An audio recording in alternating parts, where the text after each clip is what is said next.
আপুনি এগৰাকী হিন্দু মহিলা তাৰ পিছতো ওলাই আহিছে কি ক'ব বিচাৰিব ৰাইজক এটা কথাই ক'ব বিচাৰিম যে আমাৰ যেহেতু মই প্ৰথমে উল্লেখ কৰিছোঁ আমাৰ অসম ভূমি কেৱল এটা জাতি বা এটা জনজাতিৰ দেশ নহয় আমি বহুকেইটা জাতি জনজাতি ইয়াত বসবাস কৰোঁ আমি হিন্দু মুছলিম বুলি ভেদভাৱ ৰখাৰ তাহানিৰ পৰাই নাছিল আৰু আমি বিচাৰোঁ আমাৰ দেশত যেন কেতিয়াও হিন্দু মুছলিমৰ ভেদভাৱ নাথাকক বাইদেউ কি ক'ব বিচাৰিব এইটোৱে ক'ম আমি শংকৰ ৰাজানৰ দেশৰ মানুহ আমি অসমীয়া ইয়াত হিন্দু মুছলিম বুলি নহয় আমি অসমীয়া সেইকাৰণে আজি আৰু তেওঁলোকে যি সপোন দেখিছিলে আজি এই অনুষ্ঠানৰ যোগেদি এইটো সত্যত পৰিণত হৈছে আৰু আমি খুব ভাল পাইছোঁ আমি গাবৰ কাৰণে মানে অপেক্ষা কৰি আছোঁ হিন্দু মুছলমান লগ হৈ 1000 শিল্পীয়ে জিকিৰ গাবলৈ সাজু হৈছে এই মুহূৰ্তত ৰাজ্যৰ বিভিন্ন প্ৰান্তৰ পৰা আহি শিল্পীসকল উপস্থিত হৈছে লোকে লোকাৰণ্য হৈ পৰিছে আমি দেখুৱাইছোঁ কণ কণ শিশুসকলৰ পৰা বৃদ্ধলৈকে সকলোৱে আহিছে জিকিৰ গাবলৈ আৰু আমি মন্তব্য ল'বলৈ চেষ্টা কৰিছোঁ বাইদেউ আপুনি ক'ৰ পৰা আহিছে মই গুৱাহাটীৰে হয় বেলতলা বশিষ্ঠ চাৰিআলিৰ হয় কি ক'ব আজি জিকিৰ পৰিৱেশন কৰিব 1000 শিল্পীৰ লগত কি ক'ব এক খুব সুন্দৰ প্ৰচেষ্টা আমাৰ অসম যিহেতু কেৱল হিন্দু মুছলিম বুলি নহয় যথেষ্ট জাতি জনজাতিৰে ভৰপূৰ এখন সুন্দৰ দেশ বুলি আমি ক'ব বিচাৰিছোঁ গতিকে এই অসম ভূমিৰ প্ৰতিটো জাতি জনজাতিৰ যি সংস্কৃতি খুবেই উল্লেখনীয় তাৰ ভিতৰত আজান ফকীৰে যি ধৰণেৰে আমাৰ শ্ৰীমন্ত শংকৰদেৱৰ লগত ৰজিতা খুৱাই যিসমূহ ভক্তিমূলক গীত জিকিৰ হিচাপে ৰচনা কৰিছিল সেই জিকিৰৰ এটি বিশেষ উল্লেখযোগ্য মোৰ মনত ভেদভাৱ নাই অ' আল্লাহ মোৰ মনত पर नाय अल्लाह हिंदू की मुसलमान एके अल्लाह फरमान मोर मनत भेदभाव नाय इमान सुंदर एक अर्थबह कथा और সেই কথাৰে আমাৰ গুটি অসম আমাৰ সমগ্ৰ অসমখনৰ অসমবাসীৰ একতাৰ দুলেৰে বান খোৱাৰ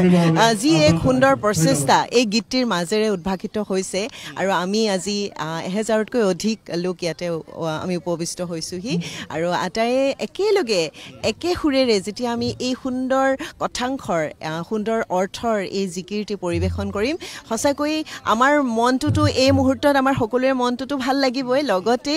যিসকল দৰ্শকে আপোনালোকৰ চেনেলৰ জৰিয়তে তেওঁলোকে প্ৰত্যক্ষ কৰি থাকিব তেওঁলোকেও হয়তো লগে লগে গুণগুণাব যে মোৰ মনত ভেদভাৱ নাই অ' আল্লাহ গতিকে এইটো এটা আমাৰ সমূহীয়া খুব সুন্দৰ এক প্ৰচেষ্টা অসম গৰিয়া পৰিষদে যি ধৰণে উদ্যোগ লৈছে তেওঁলোকক ধন্যবাদ আৰু আপোনালোকক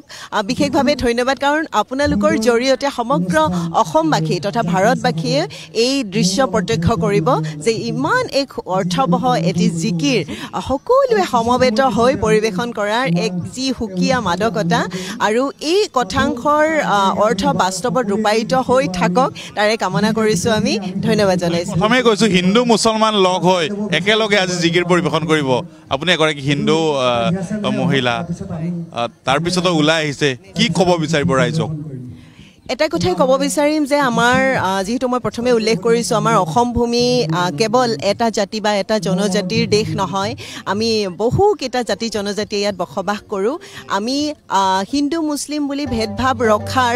তাহানিৰ পৰাই নাছিল আৰু আমি বিচাৰোঁ আমাৰ দেশত যেন কেতিয়াও হিন্দু মুছলিমৰ ভেদভাৱ নাথাকক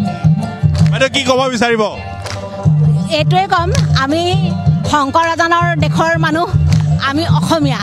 ইয়াত হিন্দু মুছলিম বুলি নহয় আমি অসমীয়া সেইকাৰণে আজি আৰু তেওঁলোকে যি সপোন দেখিছিলে আজি এই অনুষ্ঠানৰ যোগেদি এইটো সত্যত পৰিণত হৈছে আৰু আমি খুব ভাল পাইছোঁ আমি গাবৰ কাৰণে মানে অপেক্ষা কৰি আছোঁ দেখুৱাইছোঁ আমি দুগুণ উৎসাহেৰে তেওঁলোকে জিকিৰ পৰিবেশন কৰিছে হিন্দু মুছলমান মহিলাসকল শিল্পীসকল লগ লাগি তেওঁলোকে এই জিকিৰ পৰিবেশনত জিকিৰ গাঁও আহক শীৰ্ষক যি অনুষ্ঠান এই অনুষ্ঠানত অংশগ্ৰহণ কৰিবলৈ পৰা পৰিলক্ষিত হৈছে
কাশ্মীৰত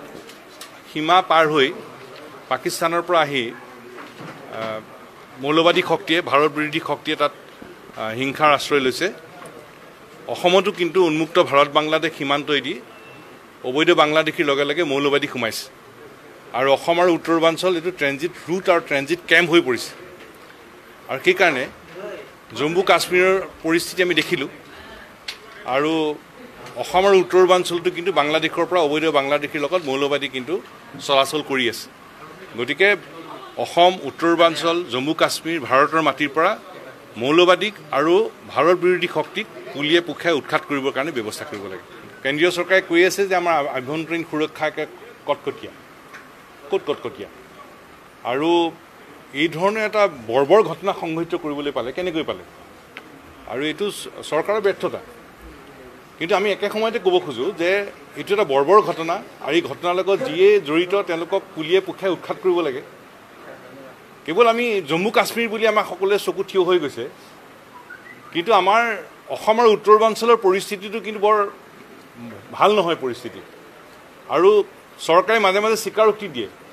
যে অবৈধ বাংলাদেশী ভাৰত বাংলাদেশ সীমান্তইদি সোমাই ইয়াৰ লগত মৌলবাদীও সোমাইছে আৰু মৌলবাদী অসম আৰু উত্তৰ পূৰ্বাঞ্চলত ট্ৰেনজিট ৰুট আৰু ট্ৰেনজিট কেম্প হৈছে it's a transit route and transit camp for the fundamentalist groups camping in Bangladesh গতিকে জম্মু কাশ্মীৰৰ ক্ষেত্ৰত যেনেকৈ আমি বৰ্বৰ ঘটনা গৰিহণা দিছোঁ তেওঁলোকৰ ওপৰত কঠোৰ শাস্তিমূলক ব্যৱস্থা ল'বলৈ কৈছোঁ একে সময়তে কিন্তু বাংলাদেশৰ পৰা অবৈধ বাংলাদেশীৰ লগে লগে মৌলবাদী অসম আৰু উত্তৰ পূৰ্বাঞ্চলত সোমাই আছে ট্ৰেনজিট ৰুট আৰু ট্ৰেনজিট কেম্প হিচাপে ব্যৱহাৰ কৰিছে গতিকে ভাৰত বিৰোধী শক্তি আৰু এই ভাৰত বিৰোধী শক্তিসমূহক পুলিয়ে পুখাই উৎখাত কৰিবলৈ ব্যৱস্থা কৰিব লাগে নিৰীহ মানুহৰ প্ৰাণ গৈছে চৰকাৰৰ ব্যৰ্থতা কিন্তু একে সময়তে এইটো কথাও ঠিক যে ভাৰত বিৰোধী শক্তিৰ বিৰুদ্ধে চৰকাৰ কঠোৰ হ'ব লাগিব আৰু পুলিয়ে পুখাই অসম উত্তৰ পূৰ্বাঞ্চল জম্মু কাশ্মীৰ ভাৰতৰ সকলো মাটিৰ পৰাই উৎখাত কৰিবৰ কাৰণে ব্যৱস্থা কৰিব লাগিব